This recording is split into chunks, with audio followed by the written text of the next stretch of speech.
Salam sejahtera para pendengar yang terkasih. Selamat bertemu kembali dengan Yayasan Pelayanan Media Antioquia yang didirikan oleh Pendeta Bigman Sirait untuk melayani Tuhan Kepala Gereja melalui media. Untuk memperluas wawasan umat Tuhan, PAMA juga menerbitkan tabloid Kristen Reformata, Reformata Online, Reformata Audio Streaming. Juga tersedia buku-buku karya Pendeta Bigman Sirait dan ratusan CD khotbah. Doakan dan ikutilah pelayanan PAMA di radio di berbagai kota dan pelayanan televisi di Indovision, Live Channel, Kabelvision, Family Channel. Untuk informasi lebih lengkap, klik www.reformata.com www.reformata.com www.reformata.com. Kini tibalah saatnya kita akan menikmati kebenaran firman Tuhan bersama Pendeta Bigman Sirait. Selamat mendengarkan, Tuhan memberkati. Salam sejahtera saudara yang kekasih di dalam nama Tuhan Yesus Kristus. Kembali kita bertemu dan kita akan membicarakan kali ini di dalam konteks kedaulatan Injil, yaitu Injil adalah ukuran kehidupan kita. Sehingga dengan demikian terang benderanglah hidup orang percaya karena diukur oleh ukuran Injil itu. Jadi tidak bisa kita merasa baik karena cocok dengan denominasi kita misalnya. Denominasi gereja mengajarkan ini, lalu kita pikir kita sudah jadi baik karena memenuhi standar ukuran tuntutan denominasi. Padahal yang menjadi ukuran standarisasi kita adalah Injil itu sendiri dan bukan yang lainnya. Nah, bagaimana kita memahami hal itu? Apa yang dikatakan Alkitab tentang hal itu? Coba kita melihat salah satu bagian yang menjadi penting untuk kita pelajari sama-sama. Tentu saja ada banyak bagian-bagian yang lain, ya. Tetapi kita akan membaca Filipi pasal 1 ayat 27 sampai 30. Filipi 1 27 sampai 30 demikian firman Tuhan. Hendaklah hidupmu berpadanan dengan Injil Kristus, supaya apabila aku datang, aku melihat, dan apabila aku tidak datang, aku mendengar, bahwa kamu teguh berdiri dalam satu roh, dan sehati, sejiwa, berjuang untuk iman yang timbul dari berita Injil. Dengan tiada digentarkan sedikit pun oleh lawanmu. Bagi mereka semuanya itu adalah tanda kebinasaan, tetapi bagi kamu tanda keselamatan, dan itu datangnya dari Allah.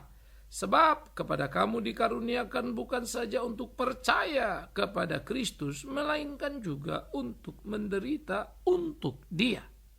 Dalam pergumulan yang sama seperti yang dahulu kamu lihat padaku, dan yang sekarang kamu dengar tentang aku.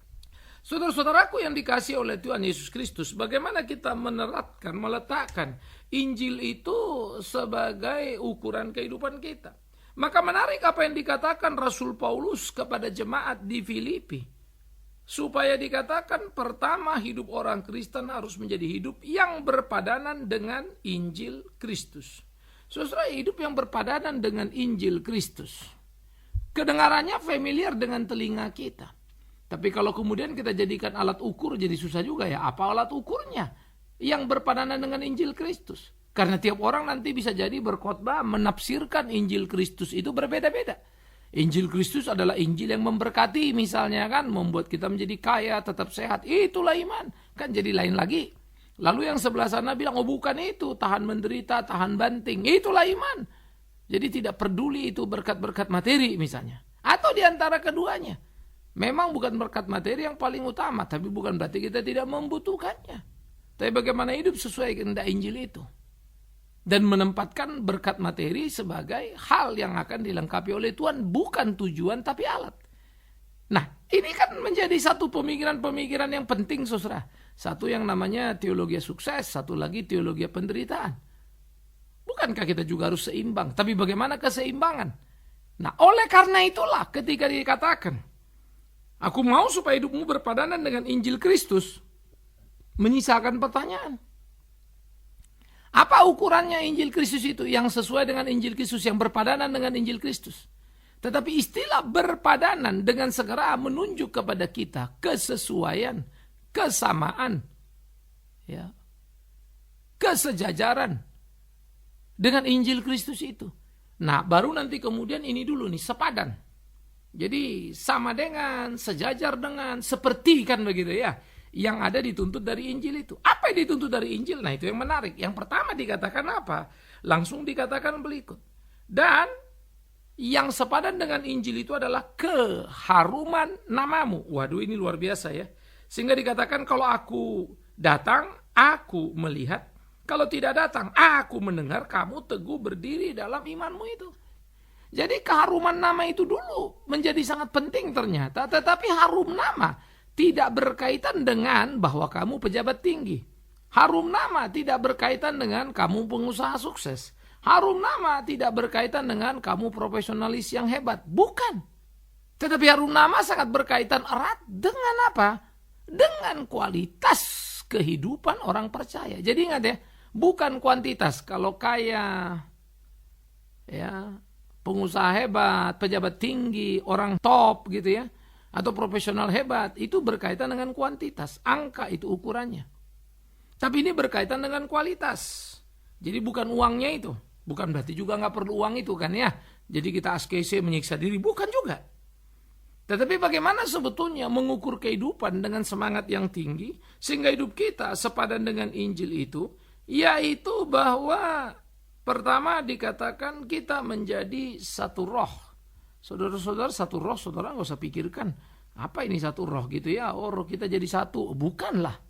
Satu roh adalah sama-sama mempunyai pemahaman yang sama, pengabdian yang sama pada Allah yang sama. Karena Allah kita itu roh. Jadi kita tidak bisa terjebak hanya pada ruang dan waktu saja.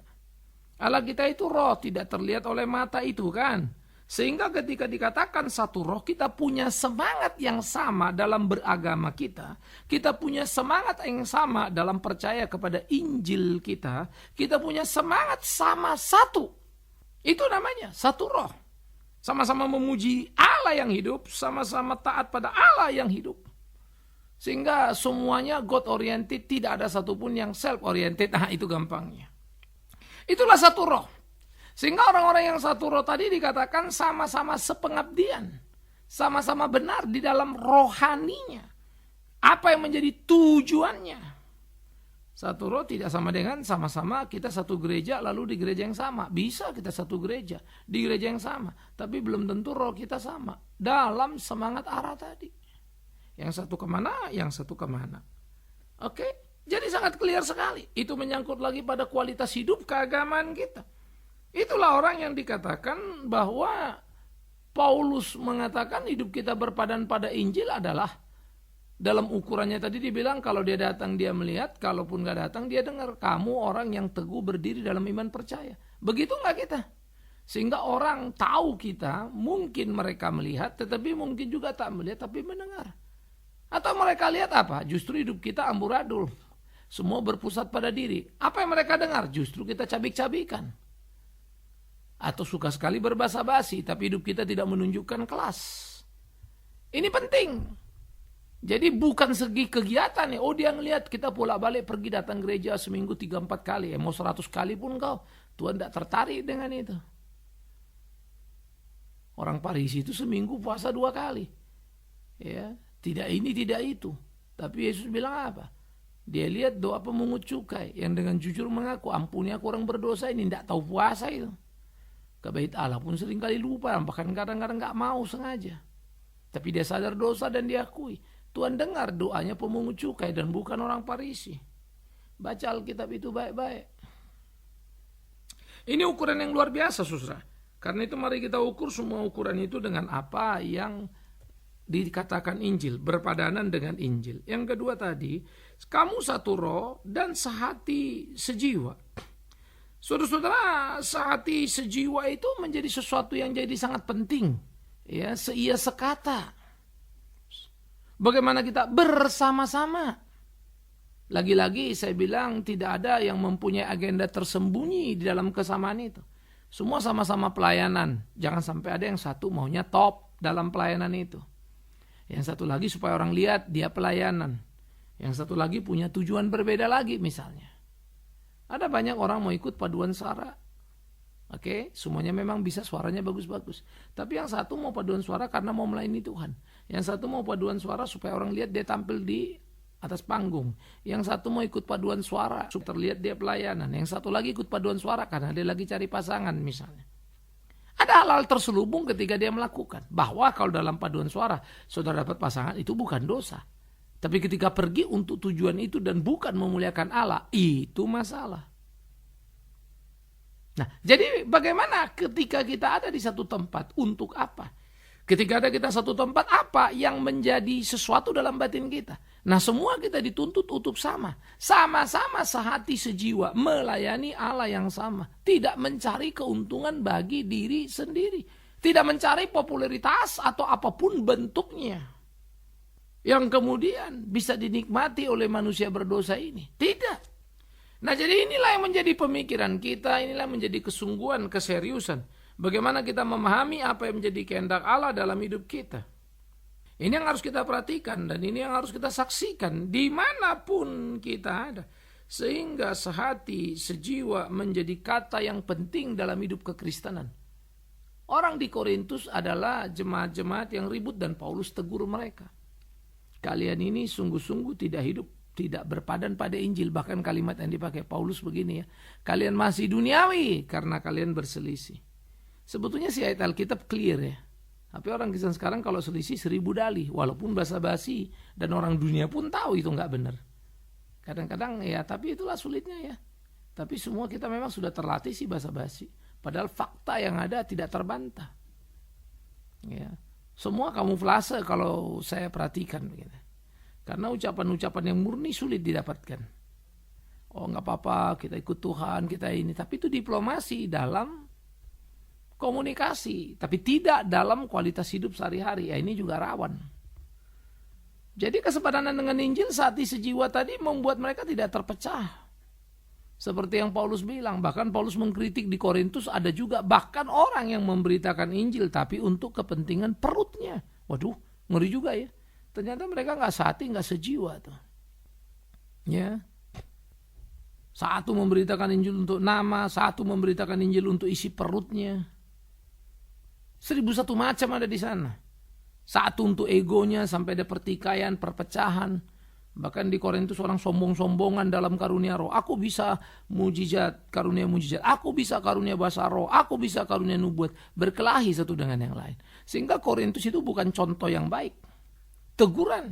Tapi setiap kali kita dengar khotbah kalau diambil dari bagian ini justru lain. Suasana itu sebagai teguran Paulus tidak pernah diperhatikan.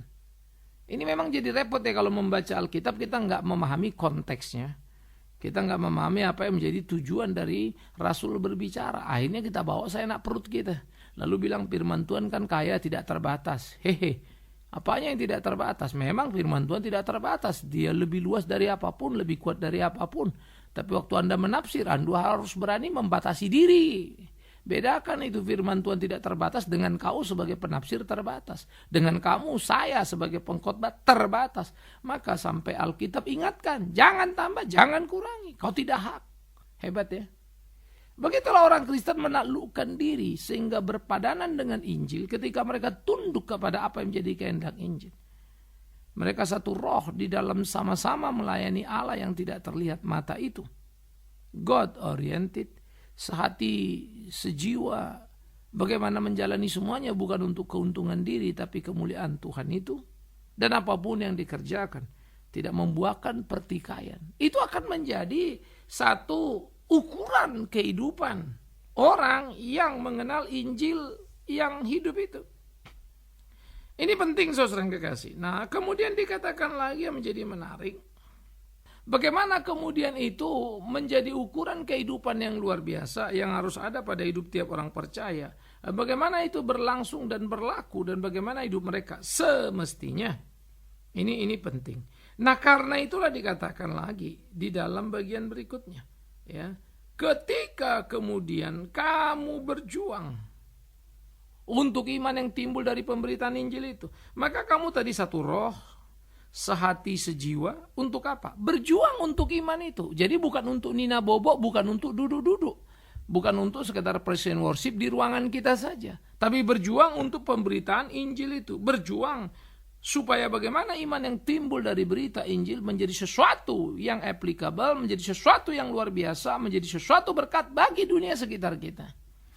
Banyak orang Kristen menjadi Kristen seperti orang naik ke singgasana atau seperti orang di mercusuar.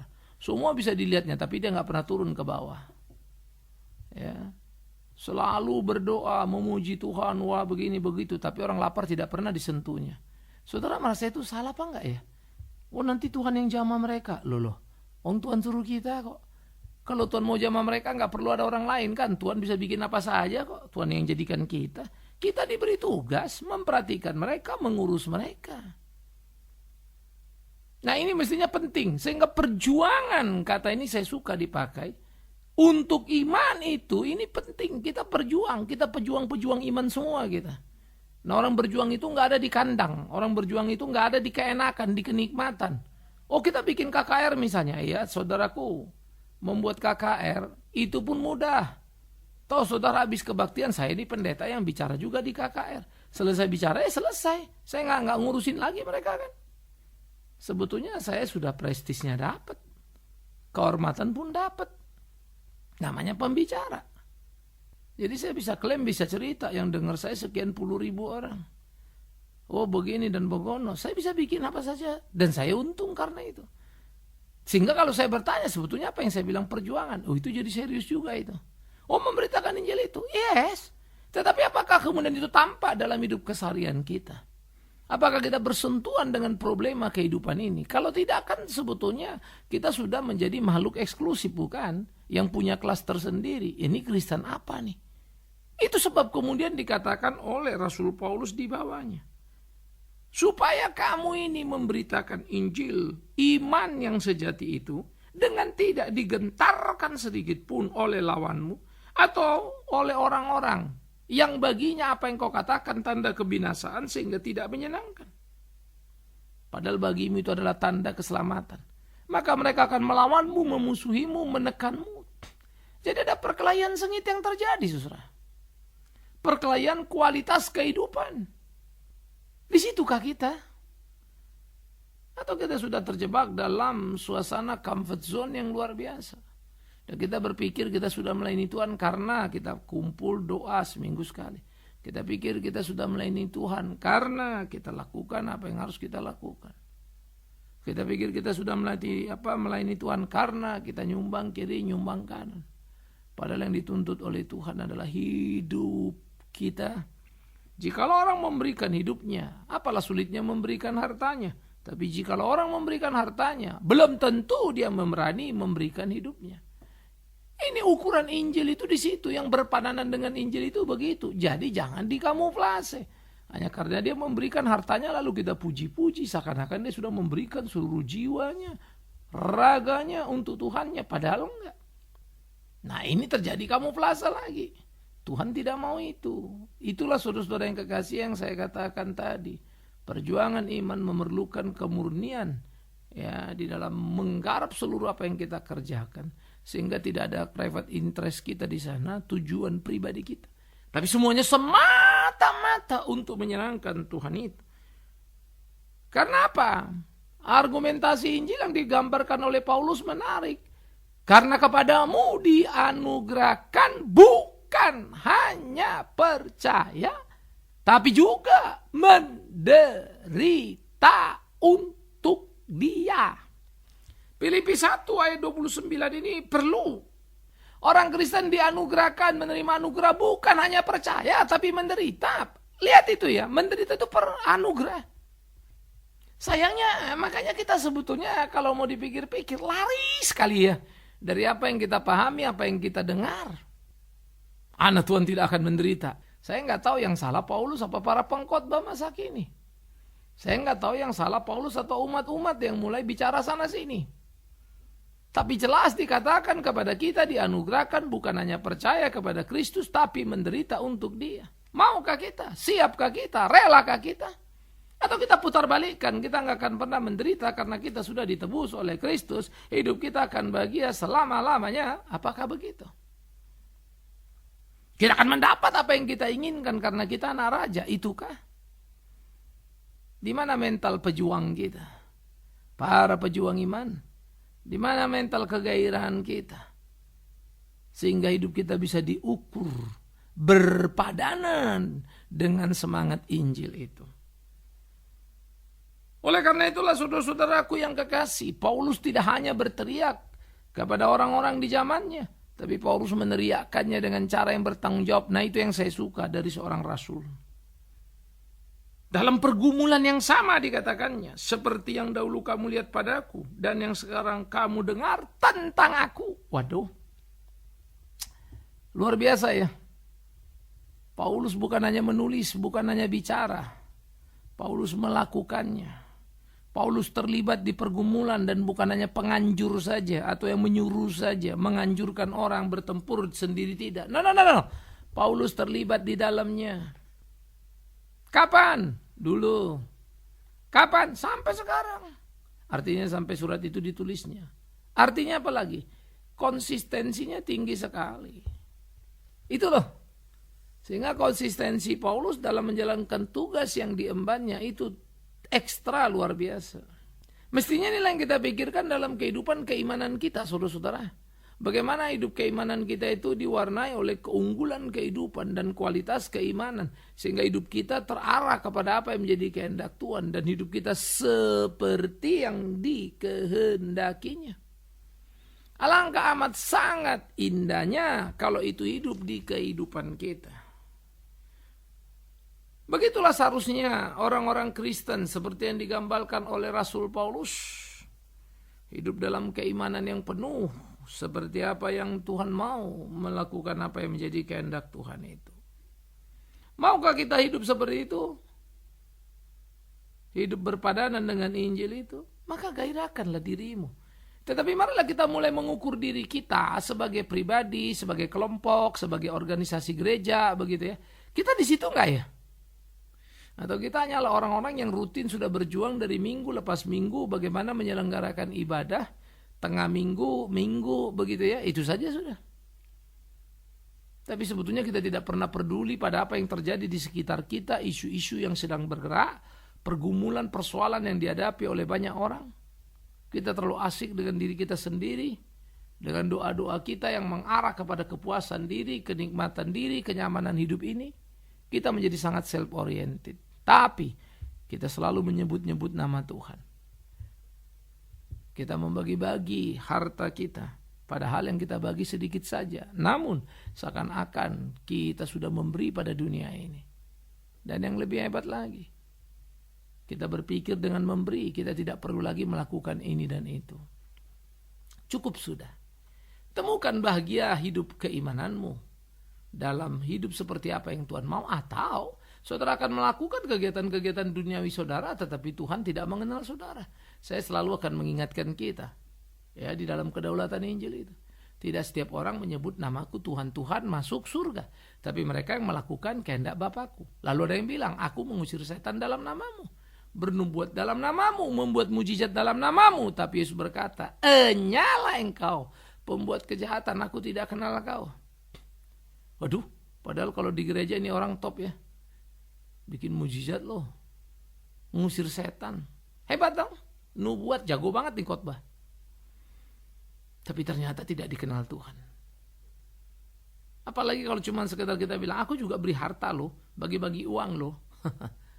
Tapi apalah artinya kalau tidak kau kehendak lakukan kehendak Bapa. Karena itu, mari kita pahami ukuran kehidupan yang aktual berdasarkan tuntutan Injil tadi. Bukan lagi sekedar selera dan gairah ukuran diri. Tuhan menolong kita menemukan kesejatian, kebenaran di kehidupan. Sehingga hidup kita menjadi hidup yang berkemenangan. Amin. Mari kita berdoa. Kami bersyukur, kami berterima kasih untuk Injil yang memberi kami pencerahan. Berjalan di jalan yang menjadi kehendak Tuhan. Bergumul, berkelahi sebagai pejuang. Dan dengan semangat pemenang. Pertempuran kami adalah menaklukkan diri kami pada apa yang menjadi kehendak ilahi. Sehingga hidup kami berkenan padamu untuk puji hormat bagi namamu. Terima kasih untuk semuanya. Berkati sertai kami, tuntun pimpin kami di dalam nama Tuhan Yesus Kristus Tuhan kami. Kami bersyukur, kami berterima kasih kepada Bapa di dalam sorga. Terpujilah nama Tuhan kekal selama-lamanya. Amin. Kita telah mendengarkan firman Tuhan yang disampaikan oleh Pendeta Bikman Sirait. Bagi Anda yang merasa diberkati dan ingin menjadi mitra Pama dalam melayani melalui doa, daya dan dana, silakan menghubungi kami melalui telepon 021 392 4229, 021 392 4229, email di pama_yayasan@yahoo.com, pama_yayasan@yahoo.com. Sampai bertemu kembali di waktu dan gelombang yang sama. Tuhan memberkati.